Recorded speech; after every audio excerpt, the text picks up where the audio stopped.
Bienvenue à tous dans Rugby Champagne, l'émission qui vous raconte l'histoire des plus grandes légendes de notre sport. Pour un athlète, il existe différentes manières de marquer l'histoire. Certains le font en remplissant leur armoire à trophées, d'autres en établissant des records statistiques encore jamais vus. Enfin, une poignée d'élus parviennent même à révolutionner leur discipline. Le rugbyman qui nous intéresse aujourd'hui fait partie de cette dernière catégorie. L'homme à l'origine de la mutation du poste d'arrière, longtemps considéré comme un simple dernier défenseur, vers celui de premier attaquant. Des slaloms incroyables, des feintes de passe magiques, une science du rebond remarquable et surtout des essais inoubliables. On ne le surnomme pas le Pelé du rugby pour rien. Vous l'aurez compris, nous allons vous parler de Serge Blanco, légende parmi les légendes du 15 de France et très certainement le meilleur 15 de l'histoire. Un homme aux 1000 visages et aux multiples facettes. Vous êtes prêts ? Alors, à vos flûtes et sabrons le champagne. Direction le Pays Basque. Let's go!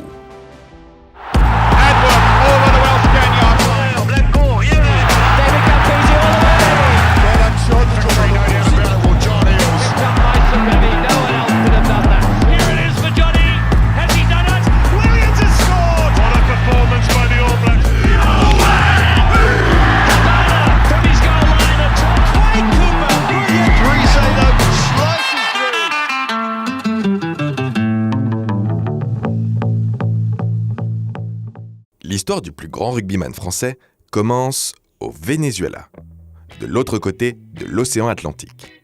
Serge Blanco voit le jour le 31 août 1958 à Caracas. Sa mère Odette est d'origine basque. Son père, Pedro, est un officier de police vénézuélien.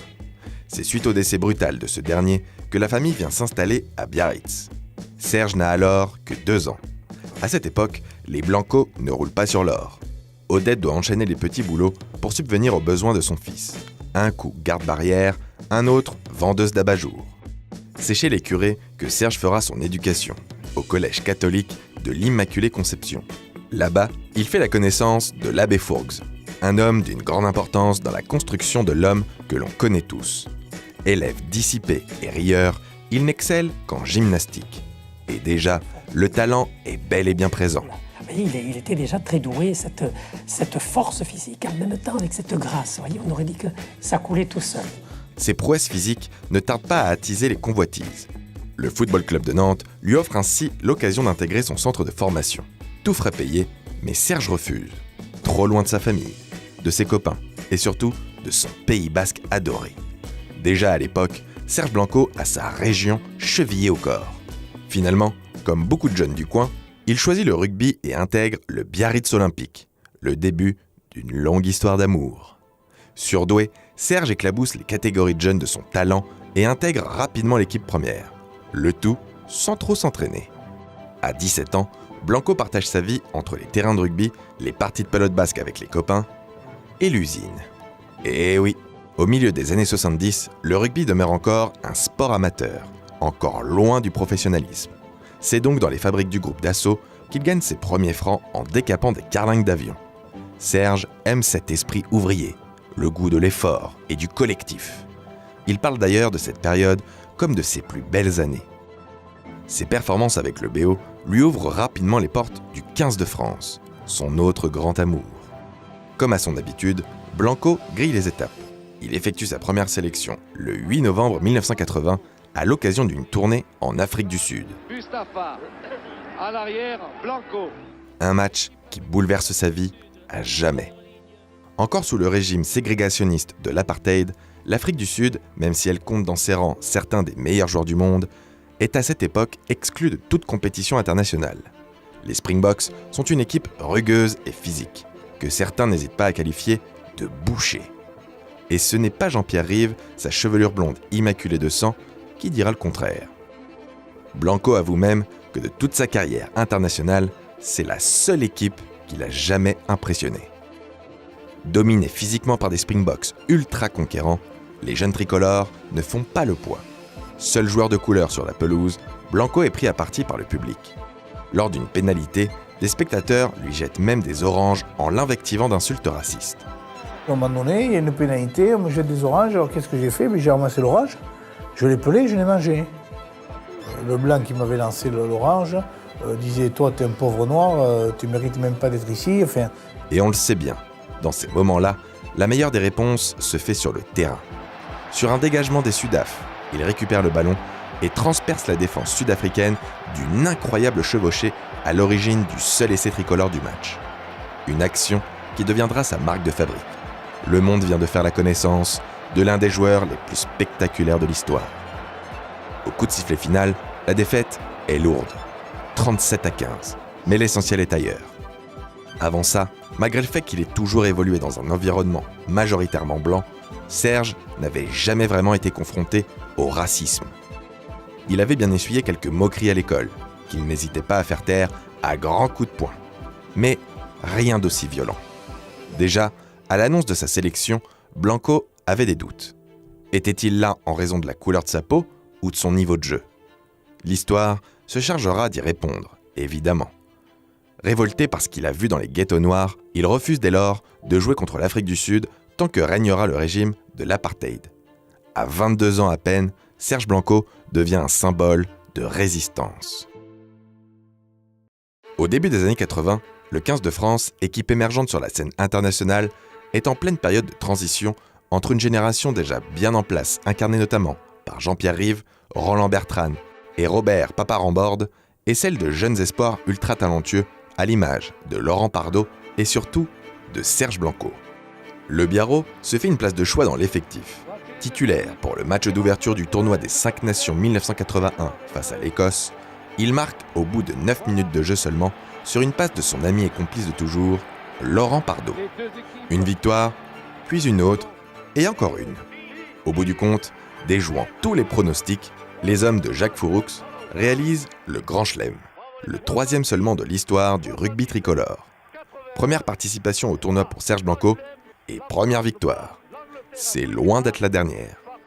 C'est le début d'une décennie marquée par une franche domination du 15 de France sur ses voisins de l'hémisphère nord. À l'exception de 1982, les Français se classent systématiquement dans les 2 premières places du tournoi. En tout, 6 victoires, dont 4 d'affilée entre 1986 et 1989. Et le match va bientôt se terminer, ouais! Grand chelem pour l'équipe de France! Formidable Le match! 4e grand chelem de l'histoire du rugby français! Dès 1983, Blanco devient le maître à jouer de la sélection, une sorte de baromètre. Lorsque Serge joue bien, l'équipe est injouable. Qui peut donner à Blanco, c'est bien joué, Blanco qui veut donner, qui réussit à donner à Philippe Sella. Philippe Sella, débordement, cadrage débordement, il est pris, non, il a plaqué, et c'est accordé. En revanche, s'il n'est pas dans son assiette, il y a de grandes chances qu'elle perde le match. L'équivalent rugbystique d'un Michel Platini. D'une agilité féline, Blanco pratique un style de jeu instinctif tout en vitesse, fait de prises d'initiative inattendues, d'appuis déroutants, de feintes mortelles et d'un jeu au pied millimétré. Plus que n'importe qui, il incarne le French Flair, le flamboyant style de jeu à la française, fait de panache et de folie. Il en a d'ailleurs une définition bien à lui. Le French Flair, c'est quoi? Le French Flair, c'est de dire on est capable de créer des situations dans la mesure où on croit que tout est perdu. Et donc on arrive à renverser la situation grâce à ça. Alors que si véritablement on était honnête envers nous-mêmes, pourquoi ne pas jouer dès la première minute, comme on peut jouer à la 75e minute, alors qu'on sait qu'on a perdu à la 75e. Si la science du rebond était une discipline académique, Serge en serait le plus grand professeur. Pour beaucoup, le rebond est gouverné par le hasard. Mais certains joueurs arrivent à anticiper la trajectoire du ballon et Serge Blanco le faisait mieux que personne. Serge Blanco, c'est ce flegme insolent. Ses partenaires racontent que dans les vestiaires, il était le dernier à se changer et qu'il abordait ainsi les rencontres les plus importantes sans échauffement ou presque. La légende veut même qu'il fumait 40 gitanes par jour. Avec ça, le simple fait de tenir une mi-temps de rugby force le respect. Il faut dire que Blanco est un personnage au tempérament explosif. Il vaut mieux éviter de trop le titiller, parce que Serge n'a pas peur de dégainer et encore moins de pousser une gueulante. Un homme du Sud, quoi. Mais, ne vous y trompez pas, le Biarrot n'est pas qu'un extraordinaire showman. C'est également un génie du jeu, au QI rugby rarement égalé, capable d'analyser une situation en un battement de cils. Une qualité qui, couplée à sa vitesse et son sens du collectif, fait de lui un poison pour les défenses, pas uniquement celle de ses rivaux européens. Demandez donc aux Australiens ce qu'ils pensent de lui. Serge Blanco, son flair, sa lecture du jeu, son attitude, tout le situait comme l'un des meilleurs joueurs du monde. Sens pour Blanco qui passe entre deux adversaires, cherche le soutien à l'intérieur. Et Serge, qu'est-ce qu'il a fait formidable. Il a marqué peut-être un essai de 100 mètres. Et tout. Oh là là. Ça, c'est sa spécialité. Récupérer le ballon dans ses 22 et relancer le jeu à la main. À lui seul, ou presque, il révolutionne le poste d'arrière en le faisant passer de dernier défenseur à premier attaquant. Sprinter né, il peut aussi bien se lancer dans une course en solitaire que devenir le parfait soutien sur n'importe quelle aile. Des percées éclairs qui lui valent d'inscrire de nombreux essais. 38 réalisations en 93 sélections, soit un peu moins d'un essai tous les 2 matchs. Un record qui y tient toujours. Ajoutez à ça 2 drops et 21 pénalités pour un total de 223 points et vous commencez à comprendre d'où vient son surnom de Pelé du rugby. En comparaison avec le Brésilien considéré comme le buteur le plus prolifique de l'histoire du football. Et prolifique, Serge Blanco l'est. Mais bien plus qu'une simple usine à stats, c'est surtout un joueur décisif. Pour le constater, direction 1987. Moment charnière de son immense carrière. À cette époque, Blanco est très certainement le meilleur joueur de la planète. Les Français débutent leur année de la meilleure façon en réalisant le Grand Chelem, avec notamment une belle victoire en terre britannique à Twickenham. Quelques semaines plus tard, en mai, le 15 de France s'envole en direction de l'Océanie à l'occasion de la première édition de la Coupe du Monde de rugby, une compétition organisée dans l'anonymat le plus total, ou presque. Forts de leur Grand Chelem, les Français se présentent comme l'un des grands favoris de la compétition. Un statut ébranlé dès le premier match de poule, où les tricolores sont menés à quelques minutes de la fin de la partie par le 15 du Chardon. C'est à ce moment-là que Serge Blanco décide de sortir de son trou. Rapide comme l'éclair, il trompe la vigilance de la défense écossaise et du caméraman par la même occasion pour marquer un essai de filou.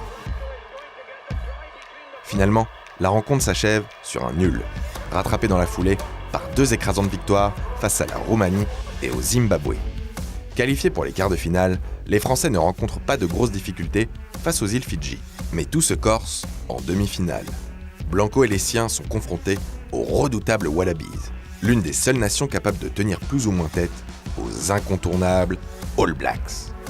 Histoire de pimenter le défi encore un peu plus, la rencontre se joue à Sydney, dans le tout récent Concorde Oval, un stade qui, reconnaissons-le, fait assez old school aujourd'hui. Le match se joue à couteau tiré. À la fin du temps réglementaire, le tableau des scores affiche 24 partout. Direction et prolongation pour départager les 2 équipes. Diminué par une blessure contractée au match précédent, Blanco est plus discret qu'à l'accoutumée. Mais c'est dans ces moments que l'on reconnaît les grands champions.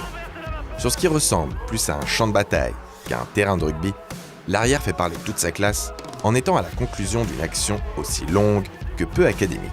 On passera d'ailleurs sur le nombre de fautes oubliées par l'arbitre, le French Flair dans toute sa splendeur. 3 Australiens, qui attendent le soutien, qui retrouvent à l'intérieur. Les 18 000 Australiens en tribune n'en reviennent pas. Le Pelé du rugby a encore frappé. Malheureusement, l'exploit ne se reproduit pas en finale. Bien que les tricolores aient réussi à les battre par 2 fois un an auparavant, les Blacks demeurent leur véritable bête noire. 8 défaites lors des 10 dernières confrontations. Une tendance qui s'inversera dans les décennies à venir. Mais ce jour-là, à l'Eden Park, les Français ne parviennent pas à contenir l'armada néo-zélandaise. 29-9. Cela peut paraître sévère, c'est vrai, mais 20 points, c'est le plus petit écart infligé par les Blacks sur l'ensemble de la compétition. Cette fois, leur victoire est incontestablement méritée. Cette défaite logique ne remet pas en cause la domination continentale des hommes de Jacques Fouroux. Désormais trentenaire, Serge Blanco continue d'éclabousser le rugby européen de son talent unique. Le 16 mars 1991, dans l'enfer de Twickenham, l'arrière a l'occasion de remporter son 3e Grand Chelem face à un 15 de la Rose, également invaincu. Un sacré crunch en perspective. Ce jour-là, les fans du monde entier vont assister à l'une des plus belles actions de notre sport. En début de rencontre, les Anglais ratent une pénalité et le ballon atterrit dans les mains de Pierre Berbizier. Quand Serge Blanco, dans un éclair de génie, lui demande le ballon et part en trompe. Un ballon pour Lafont pour Cella. Pour la relance de l'équipe de France. De son propre en but, c'est là la croisée pour Cambert-Avero. On est sur une médiane, coup de pied à suivre. C'est bien joué, Cambert-Avero qui récupère le ballon. Coup de pied de recentrage, Philippe Saint-André arrive. Plein champ pour le premier essai de l'équipe de France, superbe. Quel essai les Français. Après seulement 11 minutes dans ce match. Premier essai pour l'équipe. Le French Flair, dans toute son essence. C'est l'essai du siècle, le symbole de la perfection. Ce n'est pas de nous, mais de Jeremy Guscott, l'ancien trois-quarts anglais, qui au passage hérite d'une petite cicatrice sous l'œil en essayant de plaquer Saint-André. Le génie français va marquer à vie. L'humour british. Avec 3 essais à 1, le 15 de France s'incline tout de même 19-21. Pour ses adieux au tournoi, Serge a sorti le grand jeu, mais cela n'a pas suffi, et les Anglais invaincus remportent le Grand Chelem. En octobre de la même année, nous avons droit à un rematch de ce crunch, cette fois à l'occasion des quarts de finale de la Coupe du Monde 91. Les Anglais ont peur de Blanco, et dès le début du match, l'arrière français est visé sur les premières chandelles. Le plan anti-Blanco fonctionne à la perfection. Le Français en souffre durant toute la durée du match, l'empêchant de jouer, tout simplement. Face à ce manque de fair-play britannique, les hommes de Dubroca savent aussi répondre et quelques marrons bien mérités en attestent. Comme quelques mois auparavant, le 15 de la Rose remporte le match et accède aux demi-finales. C'est le dernier match de Serge avec les Bleus. Une fin amère qu'il a bien du mal à digérer. Ce n'est pas comme ça qu'il voulait mettre un terme à sa carrière internationale. Triste, il préfère rentrer directement chez lui, au Pays Basque. Il ne rejoint pas ses camarades autour du verre organisé et préfère s'éclipser, laissant derrière lui une simple note sur un bout de papier. Alors qu'il y a quelques festivités, je prends ma plume, j'écris un papier, et puis je donne un papier à remettre, je ne sais plus à qui, et je quitte l'équipe de France comme ça. On aurait préféré que cela finisse autrement. Mais il faut rappeler que Blanco aurait pourtant pu ne jamais disputer cette compétition. La suite, c'est Serge Kampf, riche homme d'affaires et ami intime de Serge Blanco, qui la raconte. À la veille de la deuxième Coupe du Monde, la fédération a refusé de payer les primes aux joueurs, qui menaçaient alors de faire grève. Je leur ai signé un chèque, personnellement, de 200 000 francs chacun, soit 32 chèques, en comptant l'encadrement. Tous l'ont encaissé, sauf Blanco. Il est d'un orgueil démesuré. 4 ans auparavant, en Nouvelle-Zélande, le Biarro avait déjà refusé une montre offerte par son ami au prétexte qu'il s'agit d'un jeu collectif. Beau joueur, Kampf a alors gratifié chaque membre de l'équipe de l'un de ses précieux modèles à 80 000 francs l'unité. Des amis comme ça, on aimerait tous en avoir. Et oui, malgré son statut de star mondiale du ballon ovale, Serge continue de faire passer le collectif en premier, fidèle à ses valeurs ouvrières. Fidèle, oui, c'est un mot qui le caractérise bien, que ce soit en amitié avec le 15 de France ou surtout avec le Biarritz Olympique, son BO, comme il l'appelle. Le club de son Pays Basque adoré, la plus belle région de France à ses yeux, dont il arbore fièrement l'accent et perpétue les traditions. Selon les dires de ses amis, le rugbyman n'est bon à prendre ni aux cartes, ni à la pelote basque. Si Blanco collectionne les trophées en sélection, ce n'est pas le cas en club. Malgré les sollicitations, et bien qu'il soit le seul joueur de renommée internationale de l'effectif, envers et contre tous, Serge demeure fidèle au BO tout au long de sa carrière. 17 ans de bons et loyaux services entre 1975 et 1992, au cours desquels l'arrière a bien du mal à emmener les siens vers les sommets du rugby français. Une occasion se présente enfin en 1992. L'enfant du pays dispute là sa dernière saison sous le maillot rouge et blanc. Dès lors, le BO enchaîne les exploits pour rallier la finale. Le plus notable reste une victoire d'un petit point en quart de finale face à l'ennemi bayonnais dans un stade Maurice Trélu plein à craquer. Dans ce derby 100% basque, ce n'est pas Blanco qui s'illustre, mais le jeune Franco Rions. Celui qu'on surnomme Coco offre la victoire au Biarro d'un drop de 50 mètres, le premier de sa carrière. C'est ce qui s'appelle choisir son moment. La finale se joue le 6 juin au Parc des Princes. Pour la première fois cette année, le tirage au sort n'a pas eu lieu. Le vestiaire de l'équipe de France revient au numéro 15 de Biarritz que vous voyez ici, Serge Blanco. Et c'est ainsi que le président de Toulon a offert à celui que le public du Parc des Princes est venu voir et complimenter ce soir, l'honneur d'être une dernière fois dans ce vestiaire du Parc des Princes qu'il a connu tant de fois. Opposé au RCT, Blanco arbore fièrement le brassard de capitaine pour ce qui sera son dernier match avec les Rouges et Blancs. Son ultime chance de briller en club. Spécialement en jambes, malgré le poids des années, il est à l'origine du premier essai du BO, pourtant mal embarqué dans la rencontre. À la 19e minute, c'est encore lui qui redonne l'avantage aux siens d'une pénalité de 60 mètres. C'est pas peu de choses. Oh, le long coup de pied de Blanco qui va... Oh, phénoménal! Effectivement, 60 mètres, ce n'est pas rien. En un mot, phénoménal. Malheureusement pour les Basques, un jeune ouvreur de 19 ans, Yann Delegue, lui vole la vedette et offre de son pied la victoire aux Toulonnais. L'épopée prend fin. Une fin douce amère, qui n'empêche pas Serge de s'adjuger un dernier tour de stade, sans soulever le bouclier de Brennus. Même s'il a perdu, il le dit lui-même. C'était le plus beau moment de ma carrière. Le rugby, c'est avant tout une histoire de copains, et il préfère avoir la reconnaissance des siens plutôt qu'une médaille autour du cou ou ce fameux bout de bois entre les mains. La légende doit ainsi se contenter d'un titre de vice-champion de France. Enfin, pas tout à fait. De retour à Biarritz, il promet aux fans de ramener le bouclier en ville un jour. Ce qu'il fera 10 ans plus tard. Mais cette fois, en tant que président du Biarritz Olympique. Même retraité, Blanco reste un homme de parole. D'ailleurs, vous vous souvenez de sa promesse de ne plus jouer contre l'Afrique du Sud tant que l'apartheid sera en place ? Et moi, j'ai pris une décision sur le fait de ne plus aller et de ne plus jouer contre l'Afrique du Sud tant que l'apartheid ne serait pas aboli. Donc voilà. Il s'y tiendra également. Bonsoir, c'est peut-être un pas décisif vers la disparition progressive de l'apartheid. Le 31 octobre 1992, il dispute son tout dernier match de rugby avec les Barbarians français, sorte de seconde équipe nationale fonctionnant sur invitation. Leurs adversaires, les Springboks, enfin libérés d'un des régimes les plus racistes de l'histoire. La boucle est bouclée. Après la rencontre, il est invité par les joueurs sud-africains à venir visiter leur pays. Blanco accepte volontiers. Là-bas, il est reçu comme un héros de la part de la population noire. Avoir boycotté les matchs face à la sélection nationale et briller en tant qu'homme de couleur dans un sport de blanc ont fait de lui un symbole de contestation, une source d'espoir. Serge Blanco n'appartient plus à une ville, ni à un pays, mais au monde entier. Une fois les crampons définitivement rangés, Blanco continue de travailler dur, plus qu'avant même. Pas le plus bosseur à l'entraînement, il devient un bourreau de travail dans sa nouvelle vie de businessman. Faites patienter.